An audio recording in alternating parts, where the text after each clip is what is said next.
smartest man in the room always. Definitely. Can get it. He gets the job done when he needs to. As a whole, as I said in the other video, man, I just enjoy the fact that you're bringing in competition. Competition. Whenever you have either inexperienced or unproven quarterbacks, competition. Even inexperienced or unproven players, competition. And we're not talking about Ben. I'm talking about Mason Rudolph and Dwayne Haskins. That I want to see. I want to see it play out because we saw a year where Dobbs beat out Mason. We saw a year where Mason beat out Dobbs. Then we saw, like I said, last year where they used them together, and we all kind of got excited about that Week 17 look, man. We were like, all right, we've seen a little bit with the Dobbs element and how it could just make the defense have to react to that and respect it a little bit more, and it opened up the offense a little bit. I just like the fact that, man, him being back, it gives them some more flexibility, gives them competition, and you can't go wrong with that. No, you can't at all. Now I'm wondering, though, how much Haskins might be on the hot seat. Or even like Mason, because I think Ben's a big fan of Dobbs, right? Yes, We've talked about this. He speaks highly of Dobbs in terms of like, man, I would go bounce this idea off of Dobbs. Ask him what did he see right here. I like that. So could it be the Charlie Batch effect? That's what I'm saying. Like, I feel like that's more valuable than just the third string quarterback that you're thinking, oh, could he be the starter maybe 2 or 3 years down the line? Whereas, like, if Dobbs is Ben's right-hand man, I'd rather have him on the team than, like I said, someone that you're just waiting in the wings potentially of, like, will he show his upside in a year? He showed us enough to make the roster, but he's not bringing that value to Ben like Dobbs is.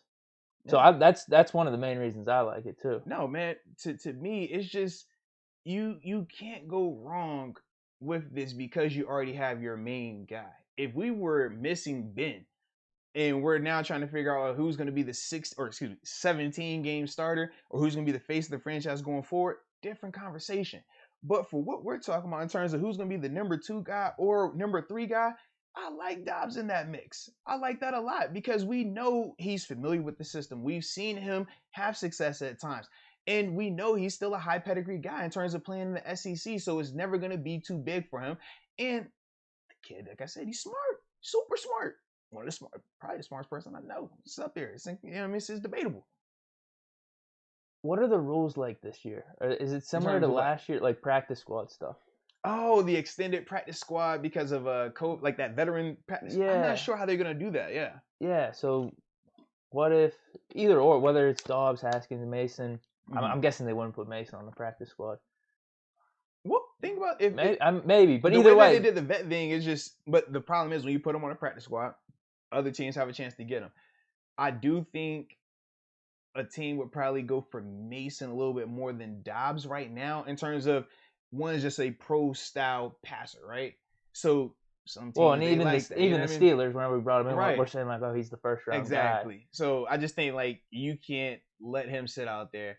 Haskins, I think he'll be available. You know what I mean? He could sit out there, but he might show. I'll be interested to see what Haskins does. I want to see him in the preseason. That's my training camp is going to be cool. Hopefully that's available to the public in a way better fashion than last year. Remember last year it's like, oh, we're going to have a live training camp price. You can watch it. And it's like, we see 30 minutes of warm-ups. I want to see him throw the rock. If we can see him and we can start to feel a little bit more confident in him, that can change a lot. Right now, he is the wild card. He is our version of Sam Darnold, just way cheaper, which I like. Yeah.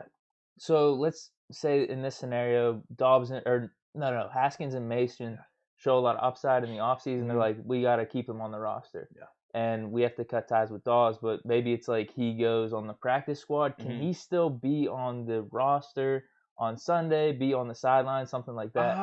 Well, if you're a practice squad guy, they still are allowed to be on the sidelines. Okay. I don't know how it works in terms of the headsets because that's the big thing in terms of he is able to wear it. But yeah, if you're not, I mean, it's practice squad guys out there all the time. They're just in regular like street clothes, or they'll have like the Steelers like just workout clothes on and stuff like that. So even if he's practice squad, he'd still be available to be up there, and that could definitely work as an alternative.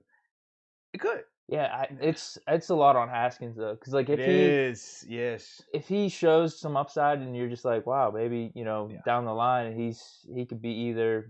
In my case, I'm hoping Ben still plays for 3 or 4 more years. But like you said, if Ben just makes a decision to retire, man, could Haskins be like the predecessor, or even Mason if he shows that in the offseason that's going to be hard for the Steelers to let him go. But at the same time, you have this Dobbs effect with Ben, that he's his right-hand man. It's like, what do you value a little bit more? Yeah. Well, and I also like that with that, right, in terms of who he values more and just the dynamic of him being back, it opens up another thing in terms of what did some people we were talking about in terms of the draft. Would they take a quarterback at any time, right? Because, all right, do you think you want to get his replacement? Do you want to just bring in somebody to really solidify that depth or just more competition? You don't have to waste a pick on that either. But to me, man, the Dobbs effect, though, man, that comfort that Ben has, if that's all it brings, I'm still fine with that because this roster is going to go as Ben goes. If Ben plays well, we're going to look good out there. If Ben struggles, though, this team as a whole is going to struggle. So we know we're committed to him this year. I like the idea of, okay, if this is a guy that makes Ben play better, he needs to be here. If Juju makes Ben play better, all right, Juju, you need to be here. Whoever else makes Ben play better, he needs to be here, at least for this year. And that's just kind of my approach with this thing right now, man. That's probably going to be a big time conversation as the offseason and preseason comes. It's like, who gets let go then potentially between like Masons and Haskins or Dobbs? Yeah. And it goes back to just what we were saying all through at the beginning, like what do the Steelers value more with all this stuff?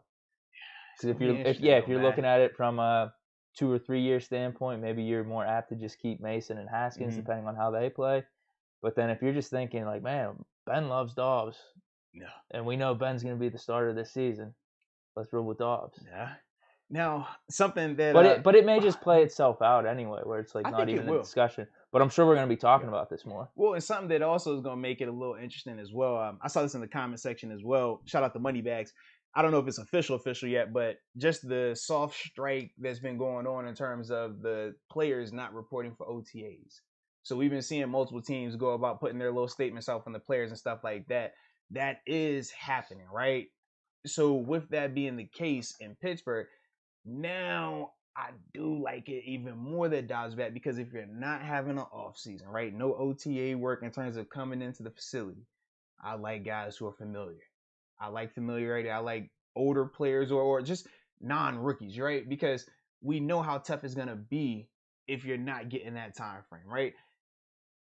But if that is the case and they proceed to go through this whole offseason where they're like, hey, we're not showing up for anything until training camp hits, I don't have to worry about the learning curve. I don't have to worry about a guy that might make the roster because he's talented but doesn't know what the heck he's doing, and he's more of a liability than an asset to us. Dobbs is also going to be an asset in that from that standpoint, just because his familiarity and understanding as well, man. For sure. Yeah. Yeah, I wasn't expecting. I didn't know when Dobbs was going to get signed. I had no clue what was going to happen. Yeah. I didn't either. So yeah, that's a good thing though. Yeah. Nothing. No, I don't see any downside to it at all. For sure. Yeah, it's all good, man. Yeah. Shout out to Dobbs, man. Shout out to my dog. Yeah, and I guess even the element we've talked about too, late in the season, week 17, where could he just bring that element, like that Randall L element? It was different. You know, if he's like lining up at receiver or something, and with Canada's system, he's running a reverse, Ben pitches it back. You have the Super Bowl 40 play or something like that. Like that could be a possibility. And we literally, like I said, not only did we see Canada let him run it, he was gonna throw the ball, dude didn't get blocked on the edge, and he had to just get rid of it. But then we also saw how it opened up a lot more running lanes in that game as well for just the traditional running back. And it was like, man, all right, this movement, this smoke and mirrors, it can open up some stuff. So as a whole, man, this is gonna be, like I said, this is good because it gives you that type of flexibility, man. Yeah, no downside at all.